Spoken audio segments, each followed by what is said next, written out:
Ha? Saan ka papatid, ma'am?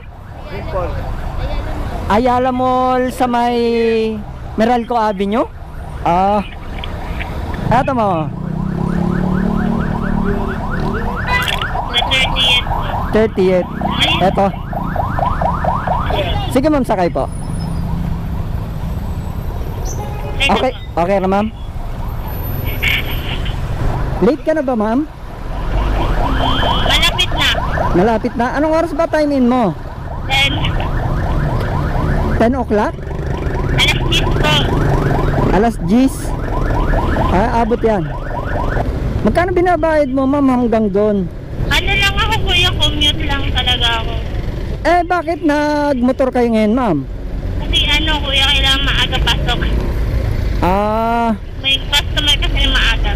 pag commute, magkano ginagastos nyo? Wala pang 100. Wala pang 100. Apo, balikan na yun. Ah, ngayon ma'am, wala kang babayaran. Ibig sabihin nung first time nyo sumakay dun sa pila namin? Hindi naman po. Ano lang, madalang lang naman. Pagka malilate lang. Apo. Ba't nagdadalawang isip ka kanina sumakay ma'am? Hindi ka naniniwalang libre? Libre ba talaga sa kanya? Alin? Libre talaga to? Oo nga ma'am. Hindi ka naniniwala? Hindi. First time ka lang makalibre ng ganito.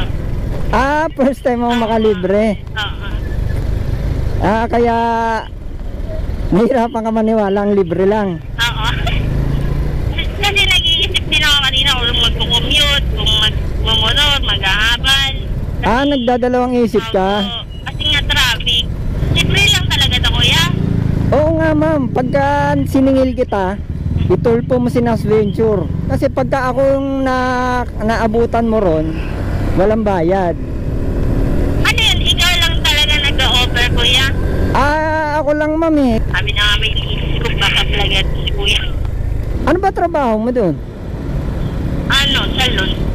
Salon? Hmm. Ah, nag-ano ka, gugupit, tama ba? Hindi, nails lang, nails lang. Ah, nails.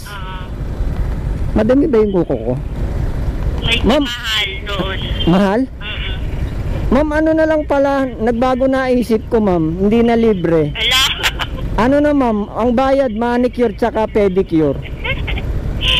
Tapos kanan dito maman eh. Ano